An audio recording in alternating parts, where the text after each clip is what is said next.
Okay, today is September 16, 2021, and we are finishing the chapter on two-dimensional motion, acceleration vector during two-dimensional motion, okay? So here you go, going back to the drawings, right?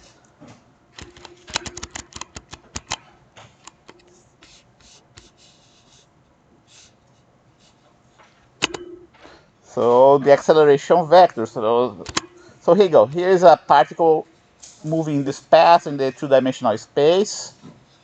Okay, along this path, you're going to have velocity vectors, you're going to have, which is tangential to the path, and you're going to have acceleration vectors. Okay, we have 1, 2, 3 acceleration vectors right in here. The acceleration vector usually points towards the center of the concavity of the trajectory, usually. Okay, if it is a two-dimensional motion. So those acceleration vectors, they can be decomposed into two components. One normal to the path, and remember, normal means what? The definition of normal. The definition of normal is something that's perpendicular to the tangential of a curve, okay? That's what the definition of normal.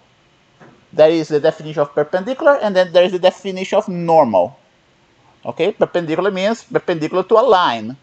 But if you have a path that's not a straight line like this one, we do not say that the vector has a perpendicular component to the path. No, we do not say that. What we say is that the vector has a component that's normal to the path of the curve. And normal means perpendicular to the tangent to the curve. Okay? So that's your definition. And the other path is going to be either tangential, it's going to be either parallel or anti-parallel to the velocity vector. The normal component is perpendicular to the velocity vector. The tangential component of the acceleration is either parallel or anti-parallel to the velocity vector. Okay, go. So, and that summarized right in here. For when the motion that's uniformly accelerated,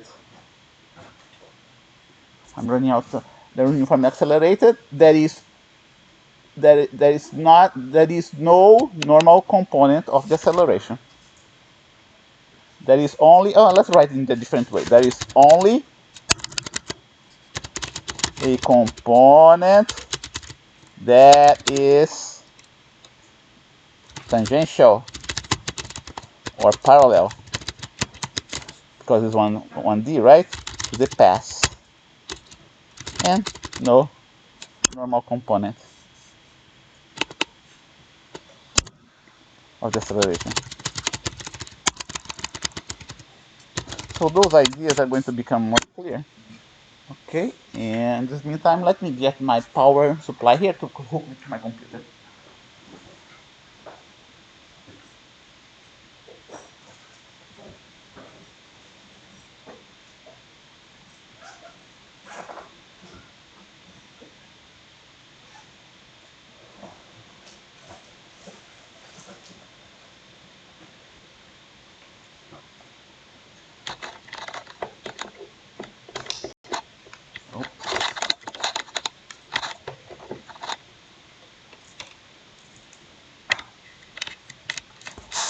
So now we're in good shape. Okay. So now we are going to see some specific examples. Now we will see some specific examples. Okay. Of two-dimensional motion, of 2D motion. So what's one possible example? Okay, current graph, before we go into the examples, right? Just keep in mind the type of graph that you have for 2D motion. You're going to have the x and y graph, which describe the path of the particle. Make sense? One graph, one possible graph. You have the x against t for two-dimensional motion, because the particle is moving along both the x and the y axis. Okay, so you're going to have the position along the x-axis versus time. You're going to have the position along the y-axis against time. You're going to have the x component of the velocity against time, the y component of the velocity against time, the component of the acceleration along the x-axis. Okay, you could also argue that should be a tangential component, right? Okay, you can argue like that as well. And there will be a component along the y-axis. Those are the axes. Those are the graphs that you may see out there against time. 1, 2, 3, 4, 5, 6, 7 possible graphs. The new graph is this one here. Right? This one is the new graph here. And maybe this one too would be a new one. This one would be another new one. And this one would be another new one. AY. Okay. So here you go. So we are going to talk about projectile motion. That's one example. Here you go. One example of two-dimensional motion. Projectile. We're going to do an experiment on that. Projectile motion. And projectile motion. Okay, just to clarify one point, right?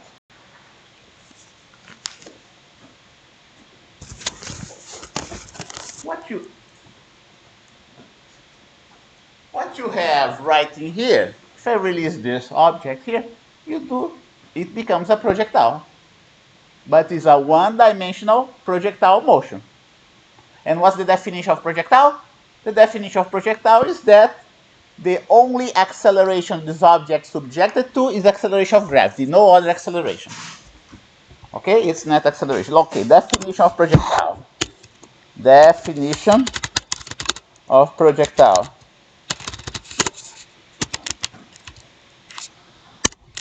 Definition of projectile. A particle that is moving with a constant acceleration equal to the acceleration of gravity. To the acceleration of gravity. No, if it's not acceleration of gravity, then it's not a projectile.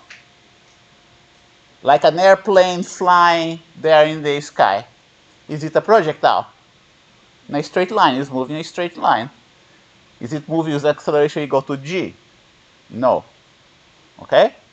Because the airplane is moving in a straight line. Okay? So, another way to define that, a particle, here you go, another way to define, we're going to see that. Another way to define a projectile is to state that the only force acting in the particle is the force, not the only force, but the net force. Very important, the net force. You can have more than one force acting in the object, provided that the net force is equal to the weight of the particle. Okay, that's another way of defining. Okay. Two possible definitions of projectile. A particle that's moving with a constant acceleration equal to acceleration of gravity. Two, a particle that is subjected to a net force equal to the weight of the particle. Either two definitions are exactly the same, means the same thing. Okay? If the net force is equal to the weight of the particle, then the acceleration of the particle is going to be the acceleration of gravity. Okay? That's a definition of projectile. And it can be either one-dimensional or can be two-dimensional. Can be either one-dimensional or two-dimensional. There is no such a thing as a three-dimensional projectile motion. Projectiles don't move in 3 dimensions. They move just in a plane. Okay. And, okay. Okay, so the first step, because the acceleration of the projectile is equal to the acceleration of gravity, then we can write that the following. Can write the following. Our first step. Insert. Okay. Insert symbols. Equation. By the way, the videos that I'm posting there, are they good quality? Can you read it well? Can you see that well? No? Okay, good. Thank you. Here you go. Acceleration. Here you go. You're gonna put like that. A. Don't forget. Every time you see A, every time you have a vector, you gotta put the arrow there at the top. Oh boy, I'm so disappointed with this computer. So slow. My computer at home is much quicker.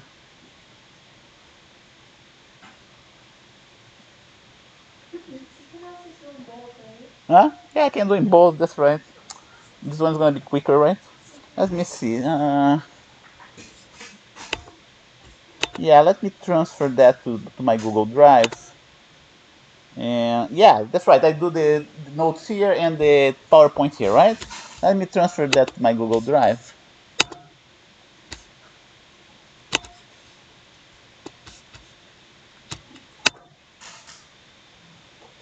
And I gotta get my, yeah, I already have the Google Drive where I keep all my secret documents. Oh, but remember, if I do the notes here in this computer, you're not gonna see it in the video, right? Remember that. Okay, because it's recording only here in this screen. We'll search. Yeah.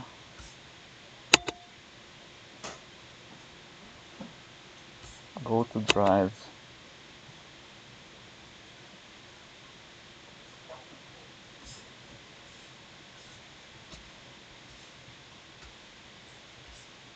And what I'm gonna do, I'm going to, yeah, I'll keep this one here.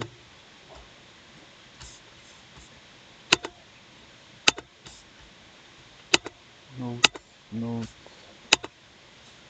physics, note, not this one.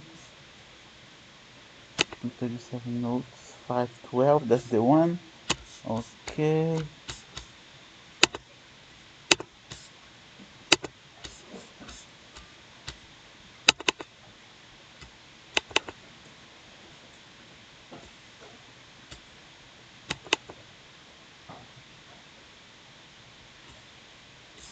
I'm placing right in here. No, version 3.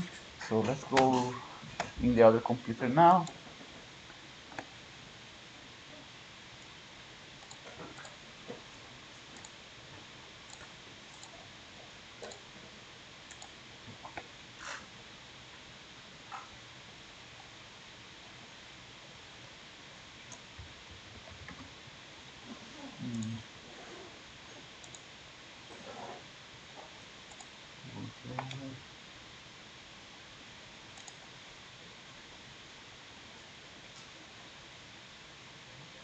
Hmm.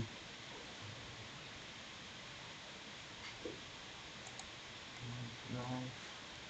He's doing like not the right place.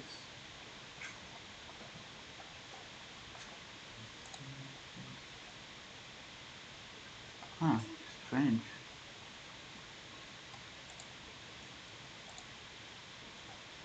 I don't understand why it's showing that like that.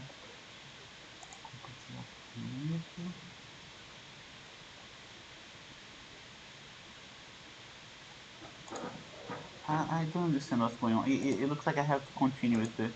I have to sort out why I see this screen here. That doesn't make any sense. Yeah, it looks like I'm on a different Google Drive because this one has only 15 gigabytes. That's so odd. I have seen that before. I never figure out why I see that. Yeah, gosh. Oh, drive. Let me see. Yeah, I do not know. This thing must be a different account of mine. I don't recognize this thing here. Yeah, what are you gonna say? Oh, you're at the right spot. You could probably change your account from where? Somewhere up there, at the top right. Top right, right in here? Let me see. Conta do Google. That's one account, right? Do I have to add another account? What about here? Sign in. Okay. Yeah, because I have two Google accounts. Let's see. Let's see if I can. Email. Let's see if that's the one. Email. It's in Portuguese. I hate that. Let me see if I can remember this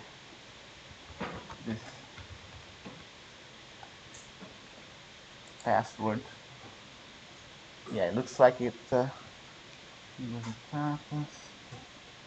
now I have to wait for their message. Let me go outside because the signal here is bad, right? Let me see. Fucking singular smartphone highlight. Okay. Let's see. Let me go outside.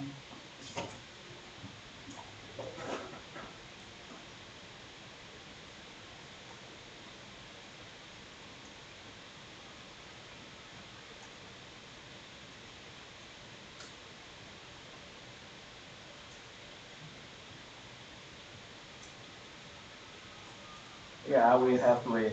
We gotta continue doing that. I don't wanna, don't wanna spend more time. It's, sometimes it takes a long time to get the notification, unfortunately. I still didn't get that. Okay, let's continue this one. Even though it's gonna take some time to do everything. So notes.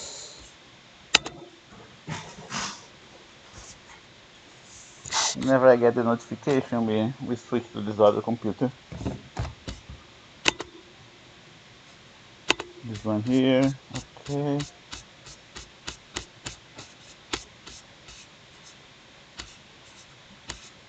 Okay, so here you go. It's gonna take some time, but the other one should take some time. So here you go. Let's go for the accent. Here you go. Here you go. A, right? A, acceleration. And then I'm gonna write that down as being equal to the vector g, which stands the vector of acceleration of gravity. The vector of acceleration of gravity can be here written in a different way, in a more obvious way. How is that? You write that as being minus g y what? Y what? Get used to this notation. Y, remember I don't want that one. Y, it cannot be the vector, right? It has to be the hat. I don't like that. Let's see if I can fix that. Yeah. Okay. Think of this document as my masterpiece, right? So it's just like painting a picture when you write the equations. Now let's go to the PowerPoint. Let's go to the PowerPoint presentation. Here you go. In the PowerPoint presentation, we have the X and Y axis. If you are going to put the particle at the origin of the coordinate system. That's my particle, the red dot there. You are going to illustrate the vector acceleration of gravity. Because the y-axis is upwards, we must have this minus sign here for the g. Remember, g is always greater than 0. Most books state g is greater than 0. But don't forget, this g here is a vector. This vector here is different from this scalar. Okay, this scalar is positive always. Most books says, use this scalar here as being positive. And because it's against the y-axis, we gotta put again the negative y hat, right? That's why I wrote there in the previous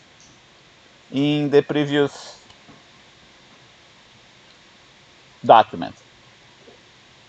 So you have to know that. And then you have to know also the initial velocity of your projectile.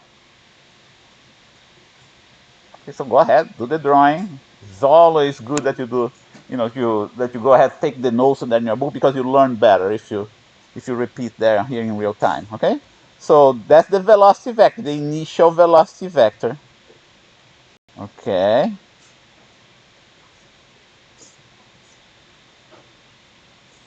In the next one, here we go.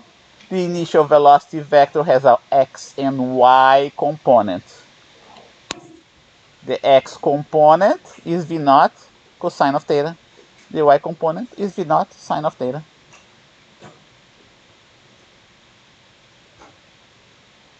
Okay, let's see what else we have. Okay, we are going to find out that the path of the projectile is going to be a parabola. Okay, parabola is a concavity down. I'm going to show you. I can prove that to you. So the idea here, given the initial position of the projectile at the origin of a coordinate system, given the initial velocity of the projectile is v naught, at an angle of theta with respect to x, and given those three pieces of information, okay, that the acceleration of gravity, the projectile is subject to the acceleration of gravity only, find the equations of motion. That's the problem that we're going to solve here, okay? So if you go back here, so how we treat this problem? Okay, so the idea is, given that the particle, given the following,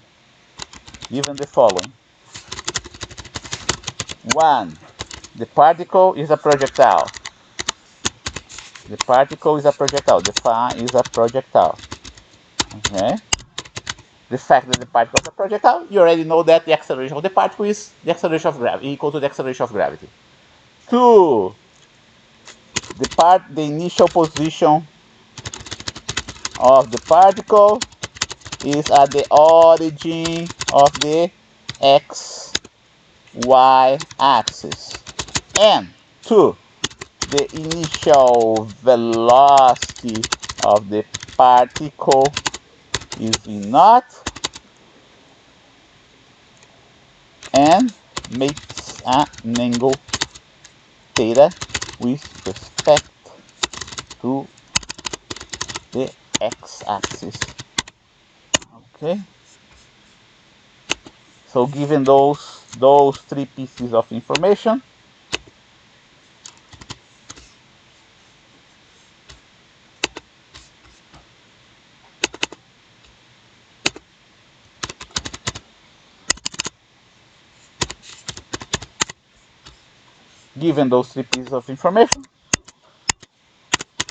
find the equation of motion of your projectile. That's okay. So here you go. What I start doing was the solution.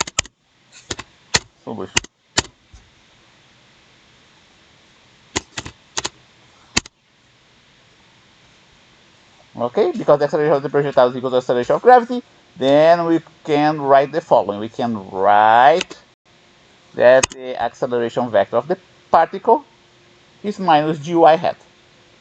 Okay? That's what we can write. What else we can write? Okay, and we can also break this thing down into two components, right? Let's break it down into two components, like that.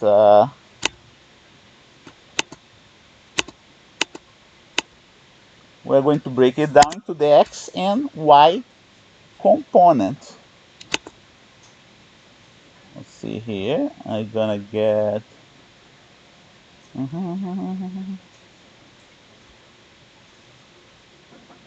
matrix. Yeah, that's the matrix I want.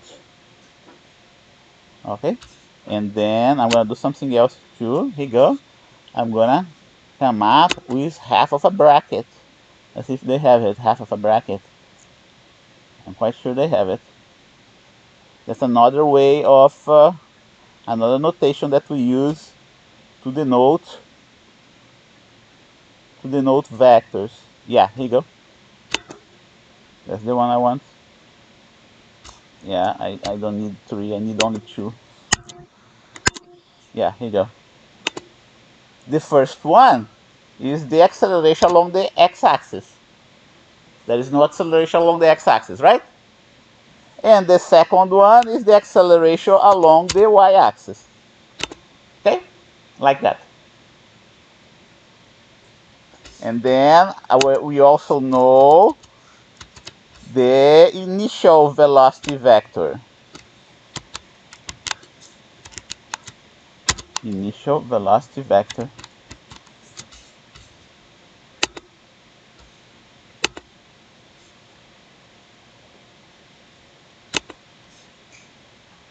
The initial velocity vector v naught. Okay, that's known. Is going to be the x component.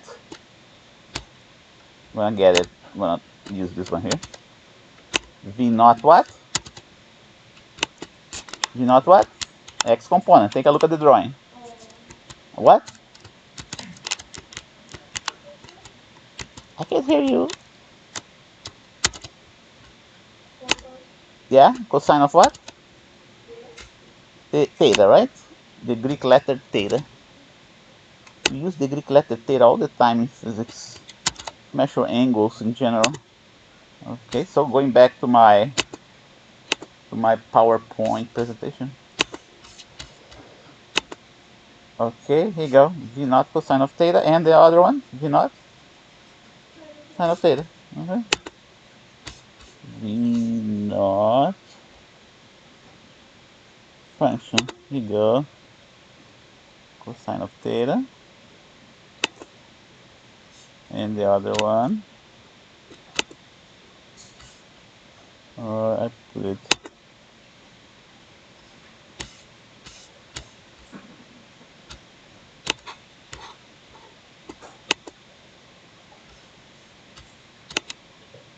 Okay, I'm gonna put the theta here. It's gonna take some time, right? Because of this computer. If I was doing in the blackboard, it would be much quicker. Okay, here you go. V naught sine of theta. No, no, because look, take a look. Huh? From current slide. See, the x components to the right, the y components is upwards, right? So the initial velocity vector is going to have positive components. Okay. However, when we go past the peak of the trajectory, then the instantaneous velocity vector will have a y component that's going to be negative, okay? Because of the path of the projectile. So going back here, and then we also know the initial position vector. The initial position vector, what's going to be the initial position vector of the particle? I will denote that by the vector r. What's going to be the initial position vector? 0 and 0, right? Because it's the origin, right? Here you go.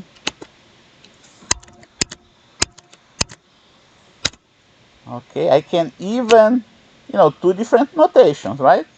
One mathematical notation with the y x hat and y hat, and the other notation in terms of this curly bracket. Okay, that's one different ways of denoting the same thing. Let me put the other notation here for you. I prefer this other notation. okay, cosine of theta, v naught cosine of theta, and then we put the x hat here.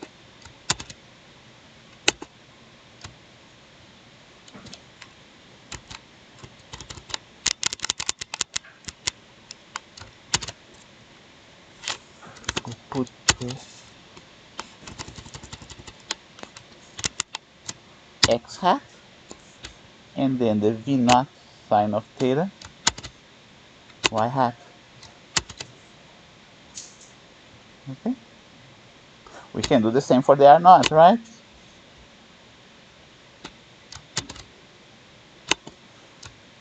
But then for the r naught, it's not gonna be v naught cosine of theta.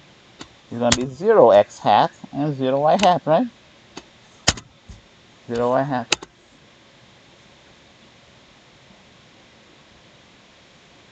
Okay, so how do we do it? That okay.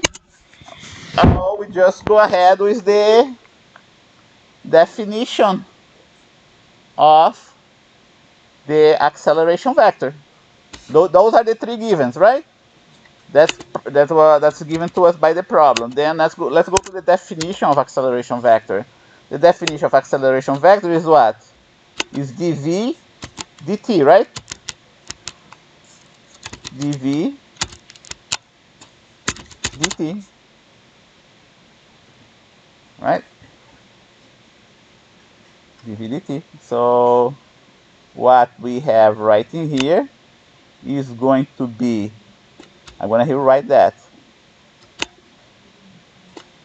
v vector, okay? I'm going to take advantage of this equation here for you. The v vector is going, let's see, yeah, I'm not going to use everything, okay? I'm not going to use everything. Now I'm talking about the generic velocity. I'm not talking about the initial velocity. I'm talking about the generic velocity. Let me fix that, still not the complete. The final equation is going to be dvx, the x component of the velocity. That is, in this case, there is no cosine of theta, but that is the x hat, and the y component of the velocity. Okay, here you go. Make sense? The same thing that we did in one-dimensional motion, but now we have two components there. Okay. What's the next step? Okay, the next step is the following.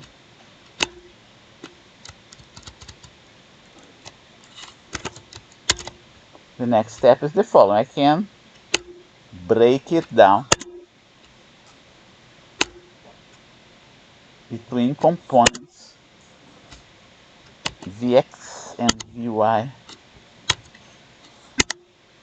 Okay?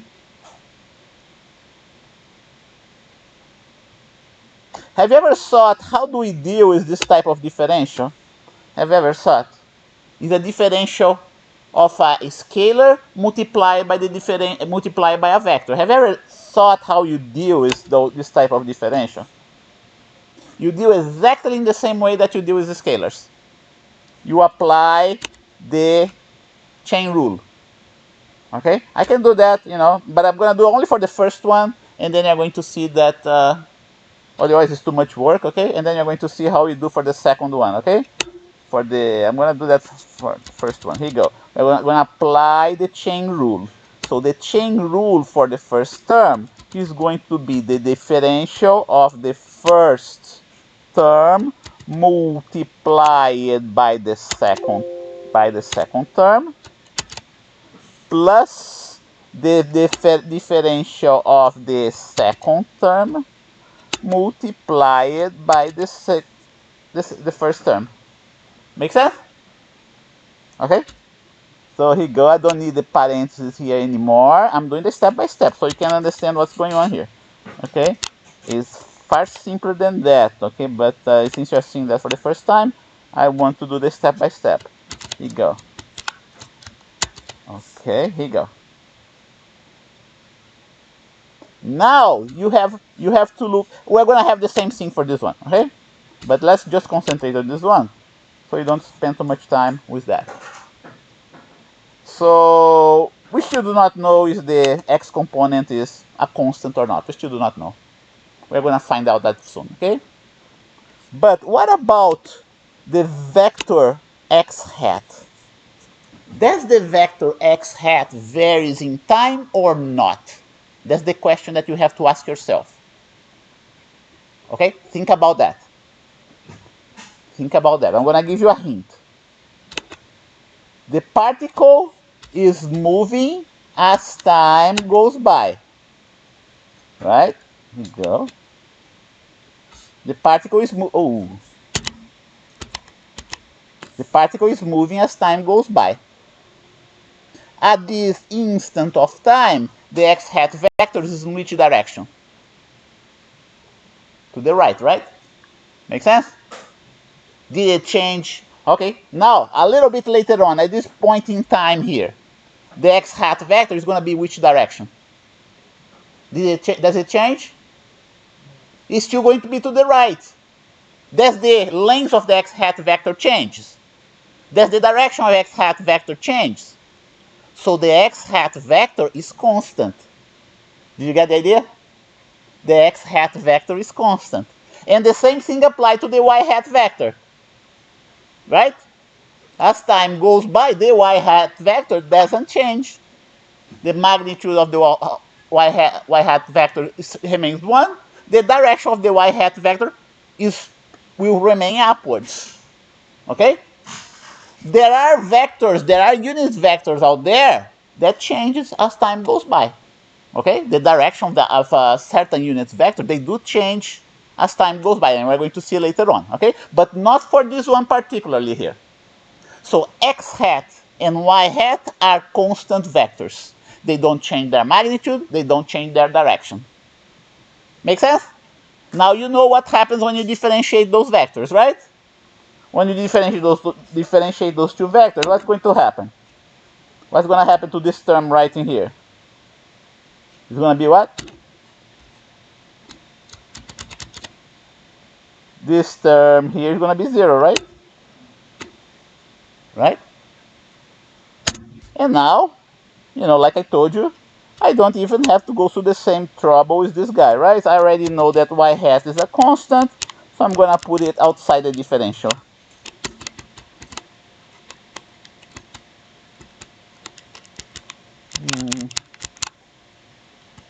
Right in here. You go. And I don't need the parentheses. Did they tell you that in math? Did they tell you that in math when you took calculus? Yes or no? We can put like that. Okay?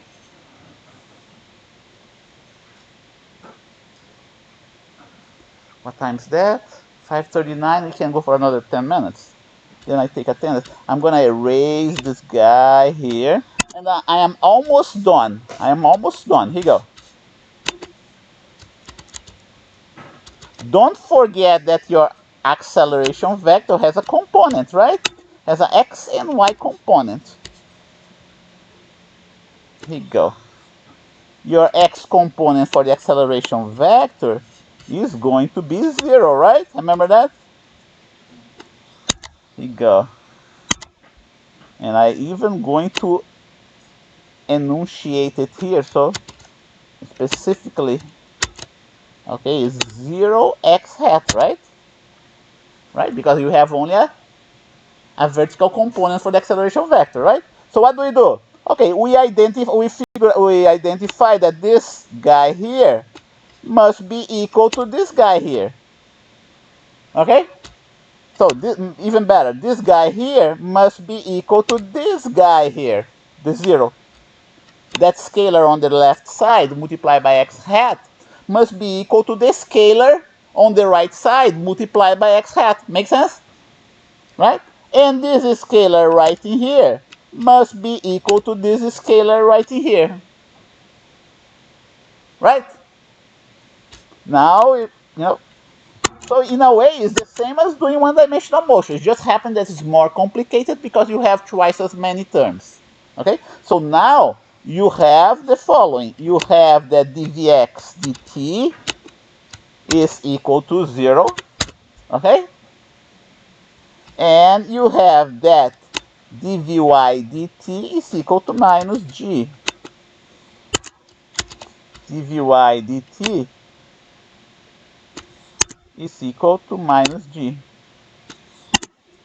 That's what we have. If dvx dt is equal to 0, you know, what can you tell me about the vx? You can tell me that vx is equal to a constant, right?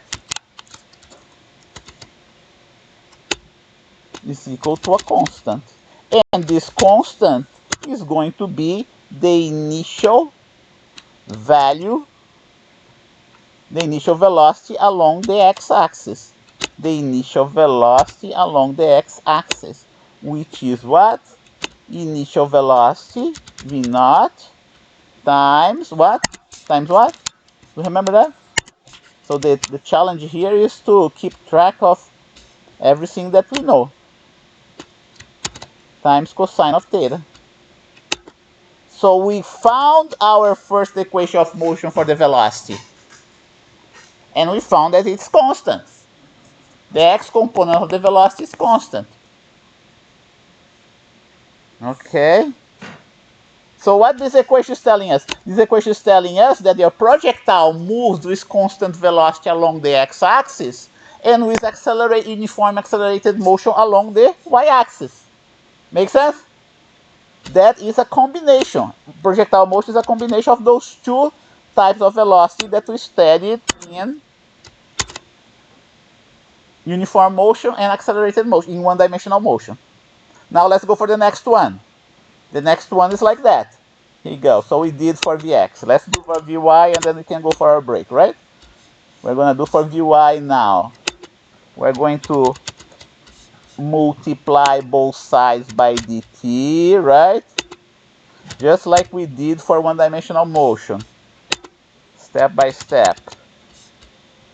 dvy remains here. Everything else cancels out on the left side. Okay.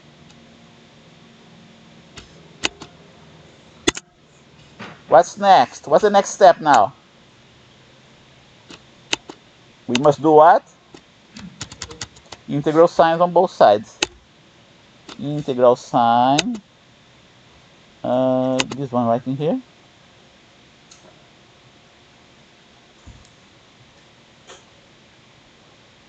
Okay, finally I got my...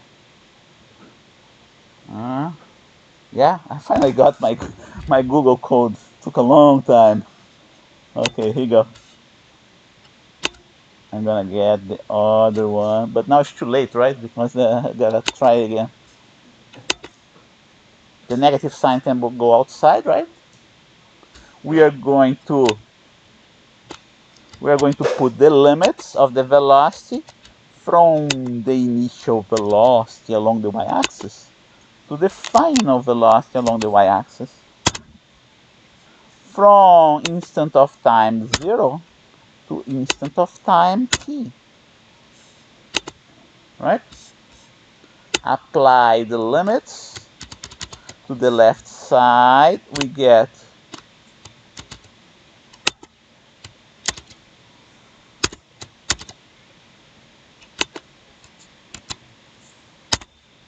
okay, we get like that. The g can be taken outside the integral, and we get gt because the other term is 0. And finally, we conclude that the equation along for the velocity along the y-axis is something like that. And don't forget the next step, right? Because we still can put the v naught sine of theta. V naught sine of theta here.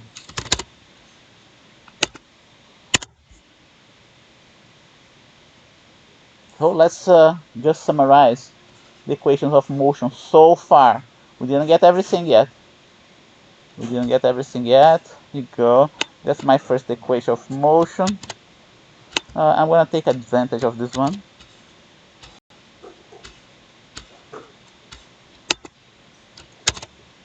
A. Okay. Okay, we leave this way. That's my next equation of motion.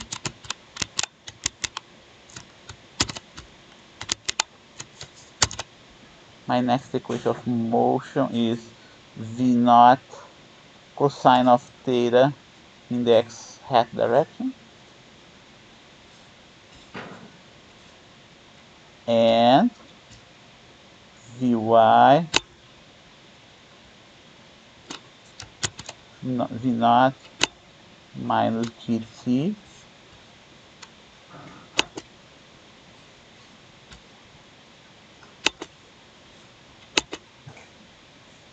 you go, like that. Right, and I'm gonna put it in the curly bracket notation. Here you go, like that. So that's what we have so far. Now we need the other one. We need the other equation of motion, which is gonna be the, the position vector r. We should not know how it looks like, but I'm gonna write that down. It's gonna be x, and let's say it's x as a function of time. X as a function of time. The scalar x as a function of time, and the scalar y as a function of time as well. That's what we're gonna do that next step after the break. But before we go for the break, let me take attendance. Okay, and here you go. I'll put this one here. At this point of time, you already know how is this equation of motion, right? The three ones.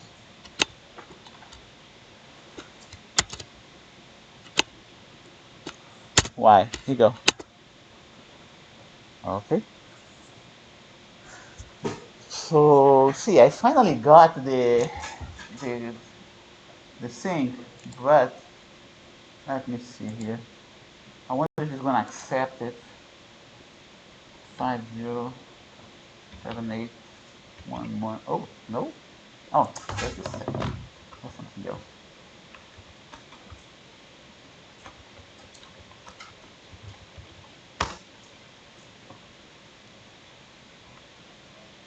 It's strange that Google is taking a long time to send those things, even there at home where I have a good internet signal. I do not know why. Do we have the same problem? Are you folks having the same problem? No? Not that long, right? Yeah, basically remotely. 5 seconds, huh? Yeah, but it's happening there at home. Maybe because a chip that I put here in this guy. That. Well, actually, they're at home. Yeah, that's right. There's a Wi-Fi there at home, but the Wi-Fi there at home is a good Wi-Fi. It's not a problem. I'm suspecting it's the chip, is the new chip that I put here in my cell phone. Okay. When I went to Brazil, and those guys there at my company told me to put the chip of Motorola, I guess. Motorola or T-Mobile. I was using the AT&T chip. I guess that's the problem. Okay, so yeah. Uh, let's look at this one. Uh, uh, yeah, let's see. Oh yes, it is me finally. Okay, looks like it worked it now. Yeah, he worked it. Okay, so let's go in now that I've got my Google here, Google Drive. Let's get attendance.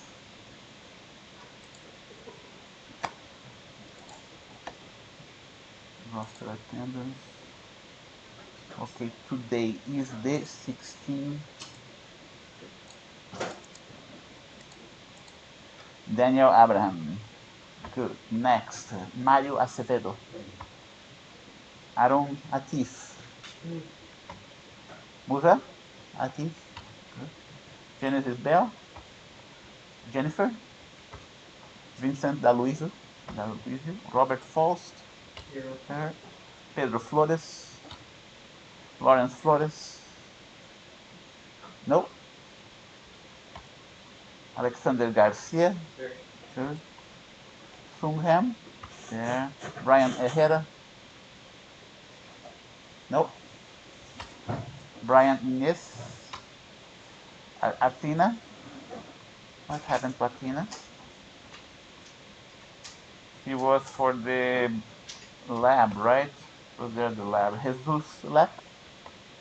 Cassandra. Dylan Martinez. Henry Martinez. Leonardo Melgar.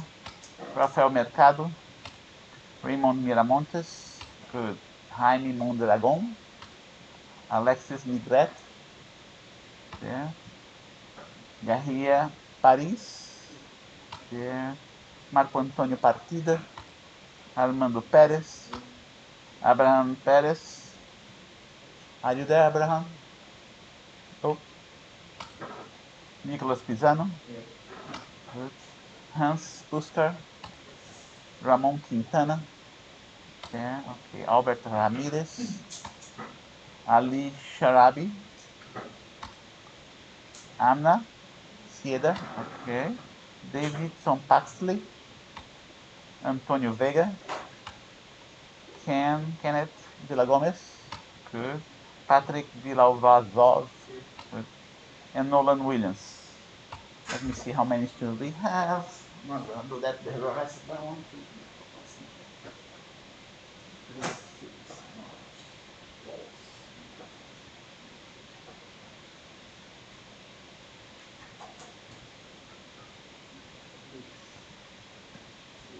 3, 6, 12.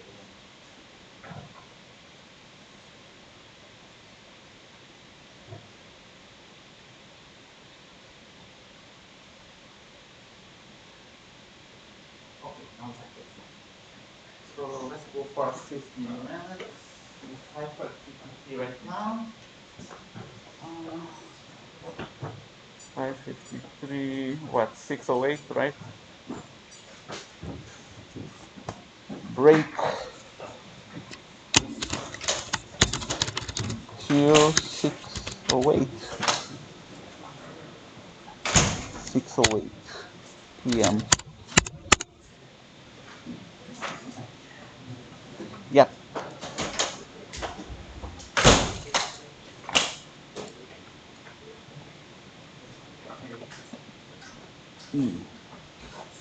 And I'm gonna pause. Remind me to. Okay, remind me to start again. Okay.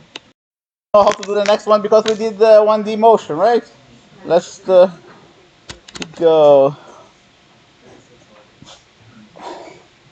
Now we just go back what we did before. Here you go. I'm gonna just copy and paste what I have right in here. Here you go. And then I'm just gonna change the symbols a little bit while we go along the way. Go. Helps me speed up the derivation. You go. Go. Instead of A, now it's going to be what? Instead of A, it's going to be what? You should know that. No, it's not R. It's V. Right? V, the R goes here, right? R goes here. dRdt. Right? V equal dx dt for one dimensional. For two dimensional is dRdt. Two dimensional, three dimensional, right? So dRdt is gonna be x hat y hat y hat, just like we had here. X, let me just copy and paste there. So I I want to keep the time dependency in there just to remind you that those scalars are functions of time. All right, here you go. And now, here you go. We break it down, right? Between the x component and the y component. Here you go. That's the y component here.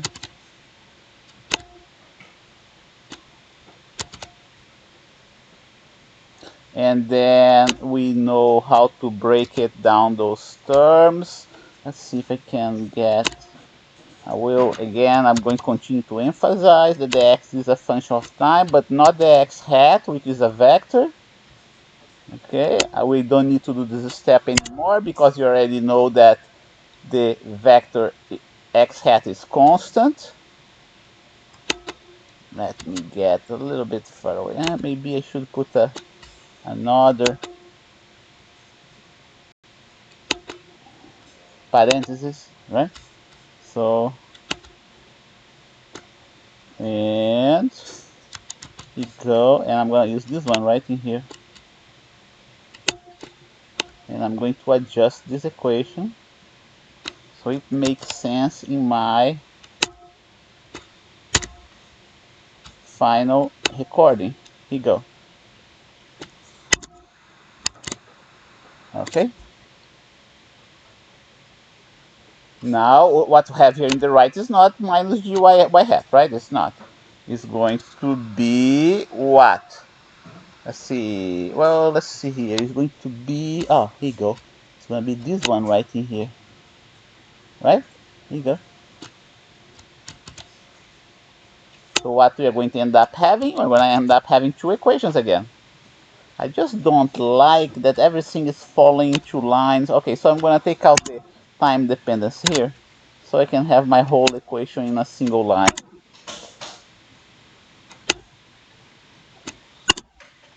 Yeah, now, oh, no. So it becomes more compact.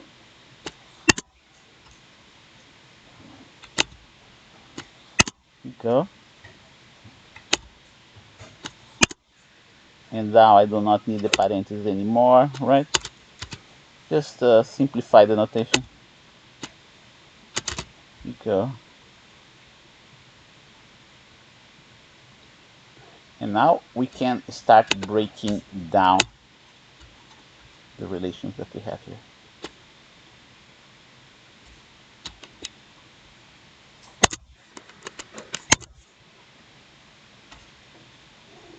Okay, let's see.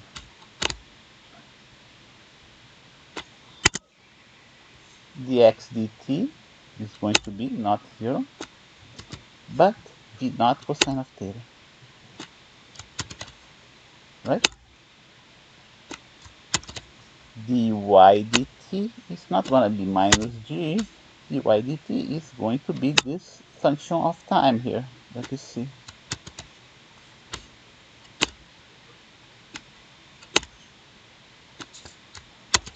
Here you go. Okay, x is no longer going to be a constant. The x component is going to be v naught, it's going to be x naught plus v naught t.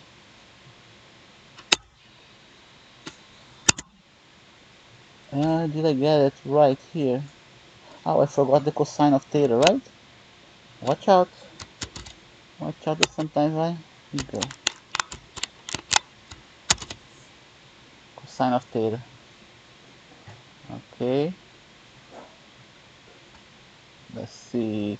And then we have to integrate this equation here. When you integrate, it becomes x naught. Don't forget x naught is 0, right? X naught plus v naught t cosine of theta. Here you go. When you do the integration for y, I don't have to do that again, right? I should know that already. It's going to be y, oops, y naught V naught t is going to be sine of theta.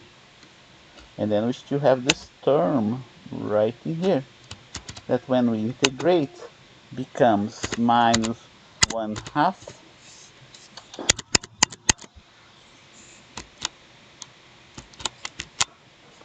minus 1/2 gt. Oh, it's not gt, it's gt what? Gt square, right? Is is the integral of gt, which ends up minus gt, which ends up minus half gt square. So that's the equation of motion. I didn't do those integration steps, right? But it's very similar to what we did before. Oh, let's see. Do I want? Yeah, I want to see here. Okay, now we can go ahead and write the equations of motion, the full equations of motion. Oh, there's one more important step I can take, right? It's x naught is 0, right? Remember that? The initial position of the particle was there at the origin of the x-axis, origin of the xy axis. Here you go. Okay, and now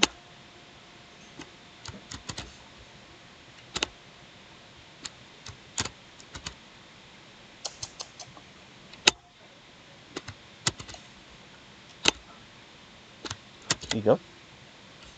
I'm gonna put it here as well.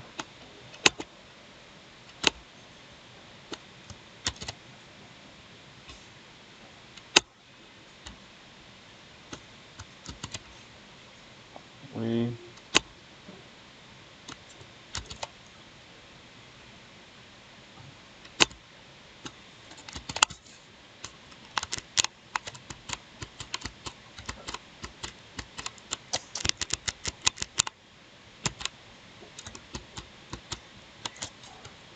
like that. Here you go. And it goes here.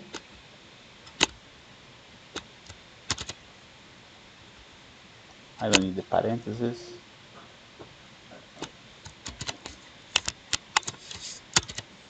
There you go.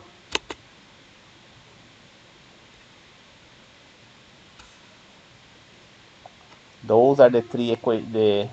In reality, what we have here, we have 6 equations of motion, right? 6 equations of motion. Let's save that.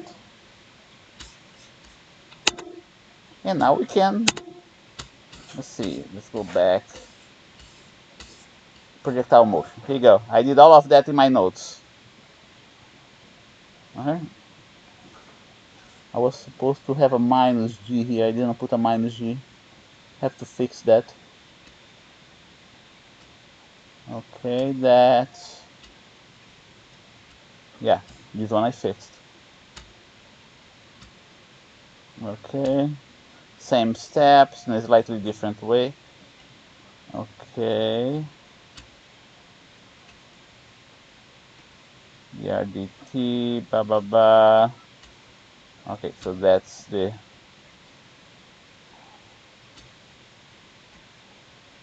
okay, so 620. So you can come up with this example as well. Find how long the projectile stays airborne. Okay, let's do that. How long the projectile stays airborne. Notes. Well, you know what? Yeah, let's do that. How long the projectile stays airborne. Solution. So we know that the projectile is gonna fly over the terrain and eventually it's gonna impact the ground. Eventually it's gonna, we still do not know what's the path, right? But I already told you, we didn't derive the path, but I already told you It's a parabola, but it doesn't matter if the path is a parabola or something else. The projectile will remain airborne until it impacts the ground. Okay? So you have to know how long it will stay airborne, how long it's going to stay airborne. And the condition is that you have to find t when y is equal to 0. Okay? That's what the condition is, to find out how long the particle stay airborne. So we write it down. For the particle will remain airborne while y is greater than 0. So when y equal to 0, you will find the amount of time it stayed airborne. Okay. So what do? We look at this guy here, make it equal to 0. Make sense? That's your y coordinates, right? So here you go.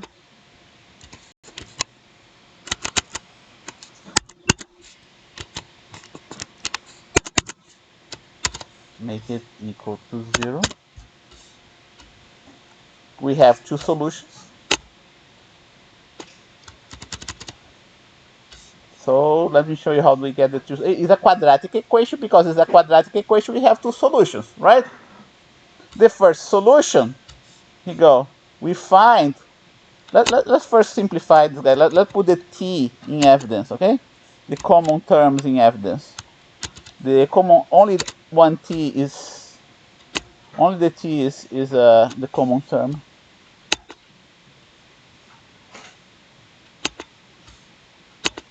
Okay, so here you go. So this equation has two solutions. The above equation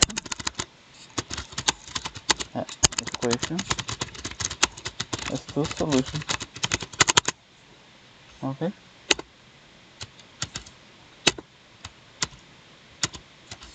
T1 equal to 0. I'm gonna call it T1.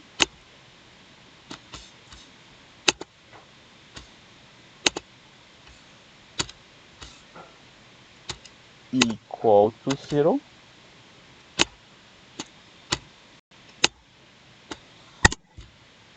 And a T2 that must obey this relation here. And I'm even gonna put a T2 here, so I can distinguish from the first solution.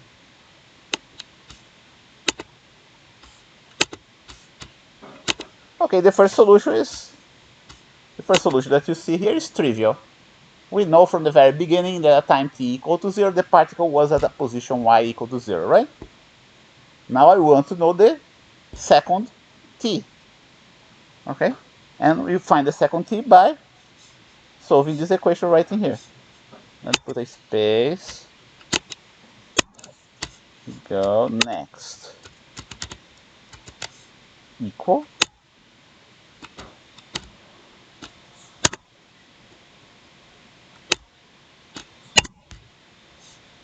Solve it. 2 over g, right?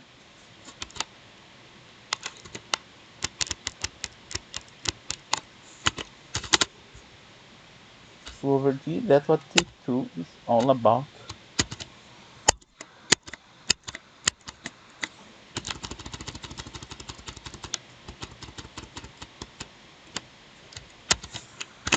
Here, 2v naught over g sine of theta. That's how long the particle remains airborne.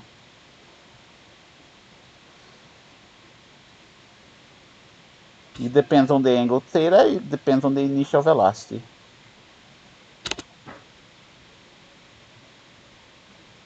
Okay.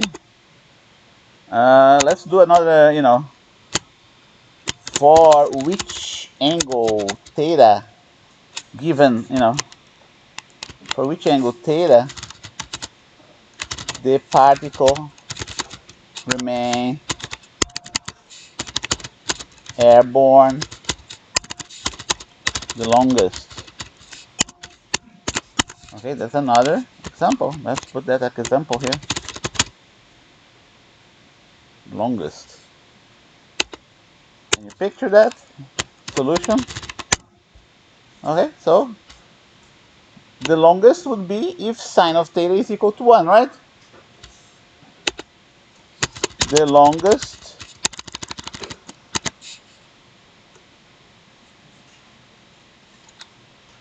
the angle theta for the longest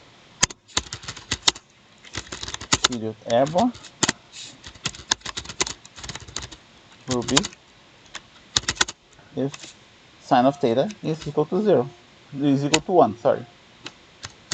If sine of theta is equal to 1, which implies theta equal to pi over 2, which implies that theta is equal to 90 degrees.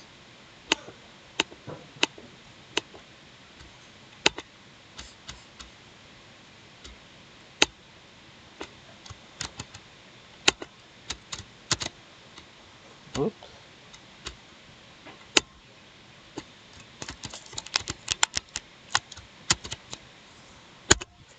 $90.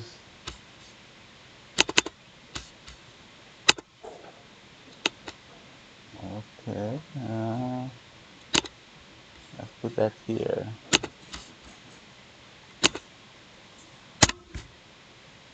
Okay, the other, if you another example, there's a bunch of examples that you can make with this type of solution. What is the path of the projectile? Another example. The path of the projectile. Example.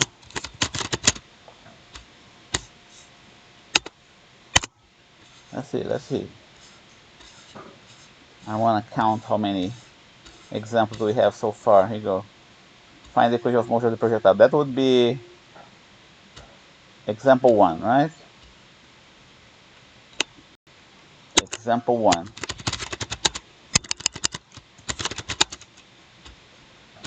Next one, example 2. Example 2.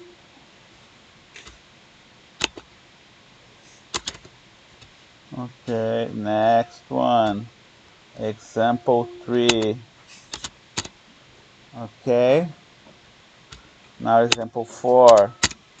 What is the path of the projectile? Solution.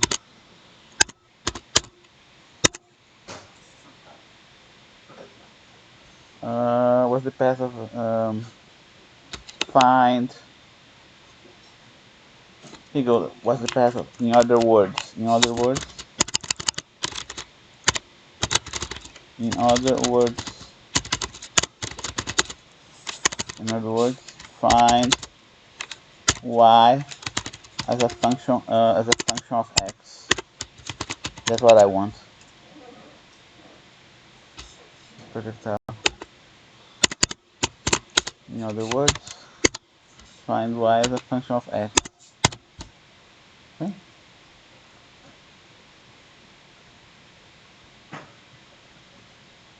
This one's a little bit longer. Solution here is a little bit longer. We have to start with the equations of motion. Here you go. This one right in here. That's the starting point. Okay, so here you go. I'm gonna put that this one x equal to that, and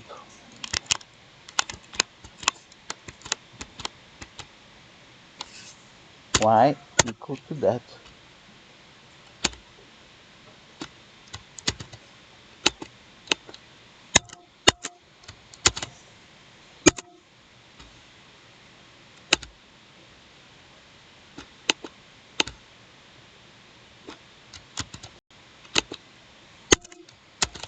you go. Okay. Right now we have what we call a parametric equation. Okay, here you go.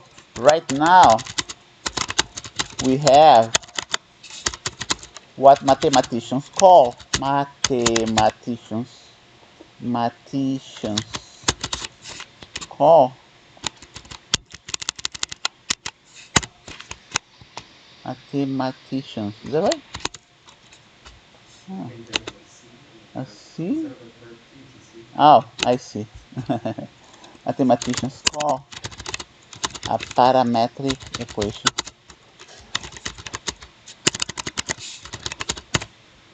Parametric equation is an equation that you have something like that, x equals to f of t as a function of time, and y is equal to another function of time. That's what the parametric equation is all about. Okay.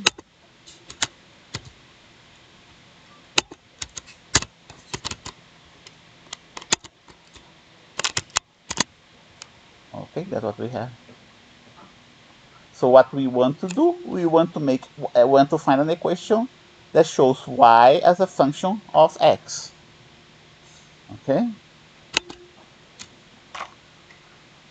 To find y as a function of x, comma, we must eliminate the parameter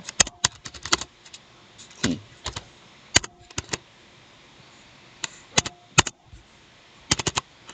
Okay, parameter t. So how you do? We can either find the parameter t from this equation, or we can find the parameter t from this equation. Either way, and then substitute. Find the parameter t from this equation, substitute here, or find the parameter t from this equation and substitute here. Which procedure is the simplest one?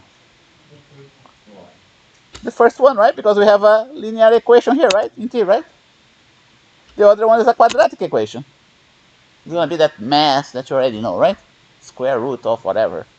So we solve t for x. Okay? The simplest way is to write t in terms of x.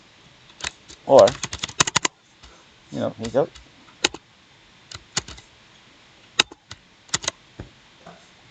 T, that's gonna be V naught cosine of theta.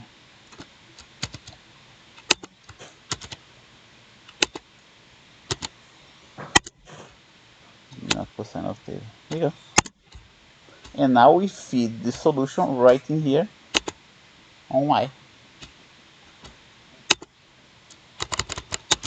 And feed this solution in the second equation for y. Or, here you go, copy and paste. Right?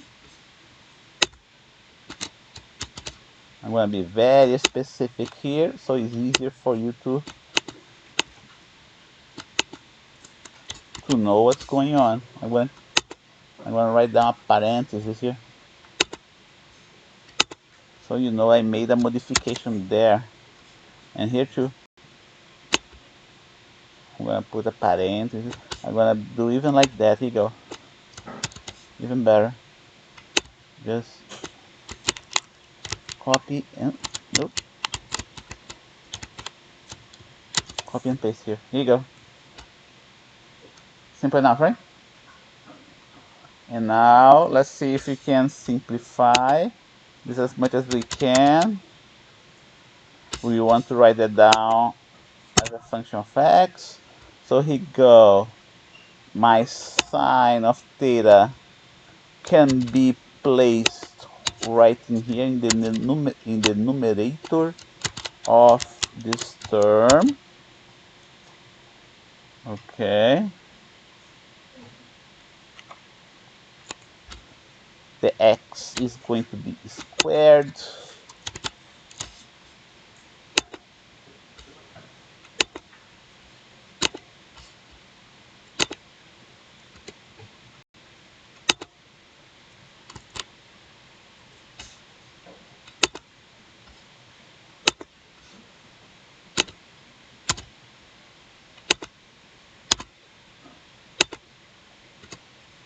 Okay. I'm going to square my cosine as well. Don't forget v naught, theta, g, those are all constants. Okay.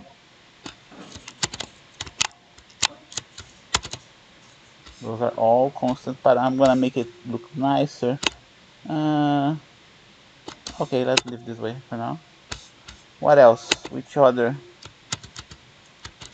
simplifications I can make? I can cancel out the v naught with the v naught. Sine of theta divided by cosine of theta is tangent of theta. Okay, here we go. And I'm going to put this term here in front of the x. And we don't need the cosine anymore.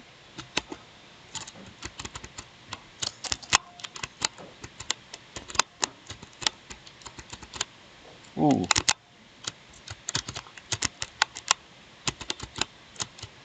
Like that. And I'm going to change it here too. In a different, I'm going to put my x square outside this fraction.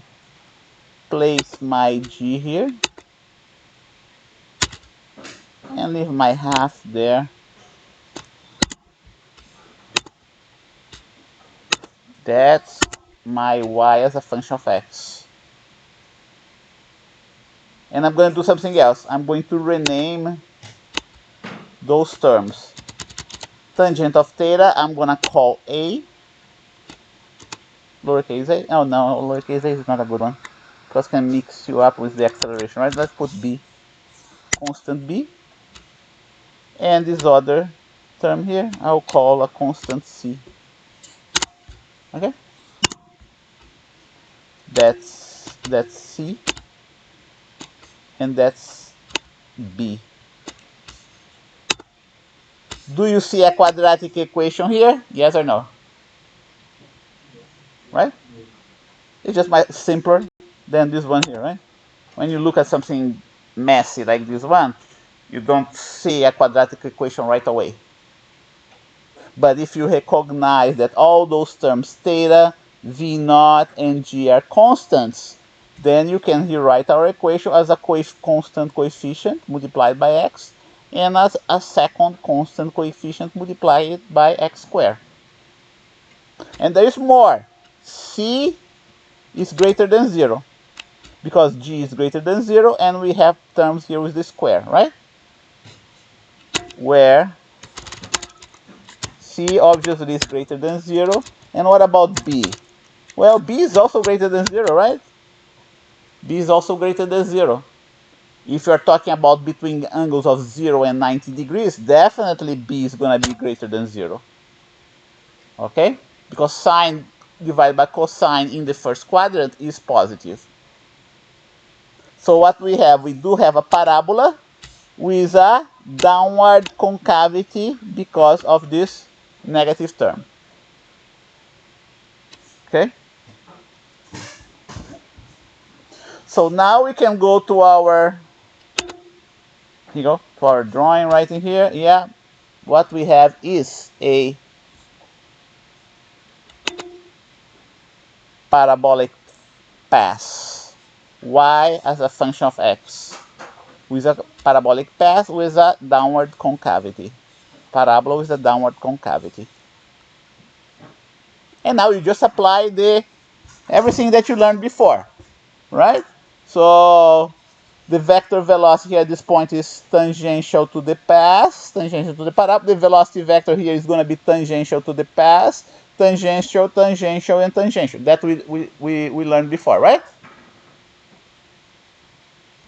The acceleration is going to be pointing, in general, towards the center of the concavity. Do you see the acceleration pointing towards the center of the concavity? In general, right? The concavity is downward, so it is pointing towards the center of the concavity. Now, the acceleration also, you can see a component that's going to be tangential to the path and another component that's going to be normal to the path. See that? Let me illustrate that in the next slide. I don't have this slide here. Here you go. So let me illustrate that for you. Let me zoom in. Here you go. Zoom in. Oh, heck. I don't want that.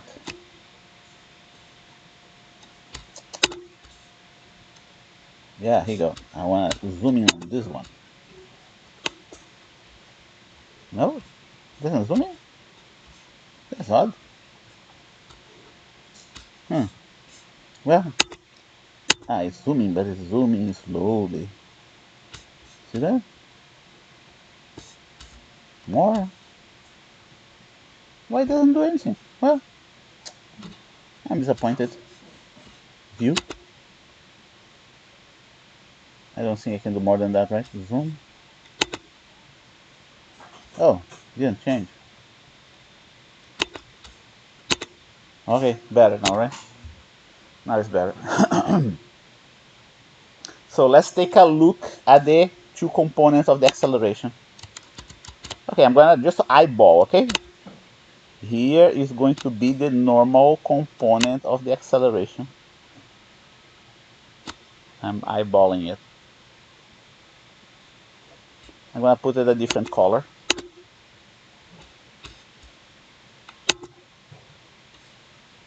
Here you go. And the tangential component of the acceleration is going to be right in here. Here you go. Okay, if I got everything right, shapes, what time is that? 6:44, almost time. Here you go. If I got the angle right, let's see if I can rotate that. I hope I got that.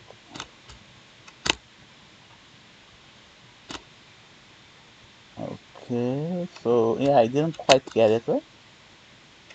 So if I want to get it just a little bit here. Whoa. 90 degrees. Did you get the idea? Okay. This is a different type of coordinate system. The coordinate system that's tangent to the path and normal to the path. It's not an XY coordinate system. It's not a how do we call it? Polar coordinate system. It's not a spherical coordinate system. It's a, maybe I'll call it a parabolic coordinate system. Maybe I'll call it a parabolic coordinate system. Okay. Here at this point, you have only a component that's normal. There's no tangential component here, right? But here we have a tangential component. And there's more. Look what's happening here. Okay, look what's happening here. The tangential component of the acceleration is contrary to the velocity vector of the particle at this point. Do you picture that? What does it mean? It means that the speed of the particle is decreasing from here to here. The acceleration, is slowing down, is making this velocity vector smaller and smaller up to a certain point. At this point in time here, the acceleration tangential to the path, at this point right in here, is going to be 0, exactly 0. So let me put here, I'm going to illustrate that, the tangential component of the acceleration at the very top of the trajectory. Oops.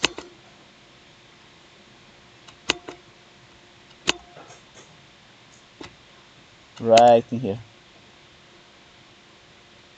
And I'm going to put it a red color so you can be reminded that the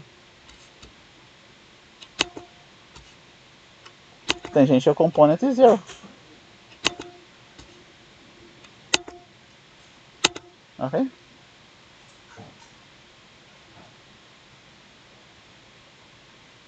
So momentarily the velocity vector here is constant. The speed here at the top is constant momentarily. Well, let's put the constant, the horizontal velocity vector. Okay, the velocity vector coincides with the x component of the velocity. Okay, and then on the way down, what happens? On the way down, the tangential component of the acceleration is in the same direction as the velocity vector. Here you go. This way. Oh, what happened here?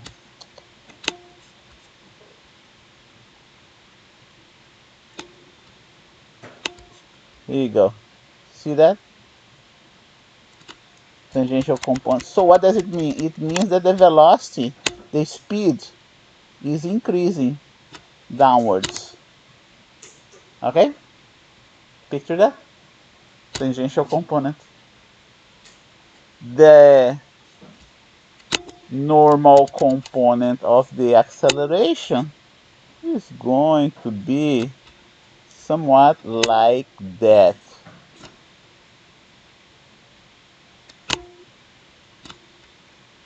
Okay, here you go.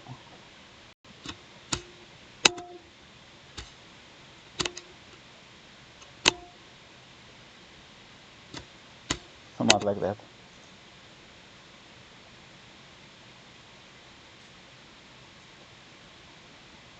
Let's save that. And it's 6:49. We can stop now. And I'm going to stop my recording. I will see you upstairs for the lab. Okay?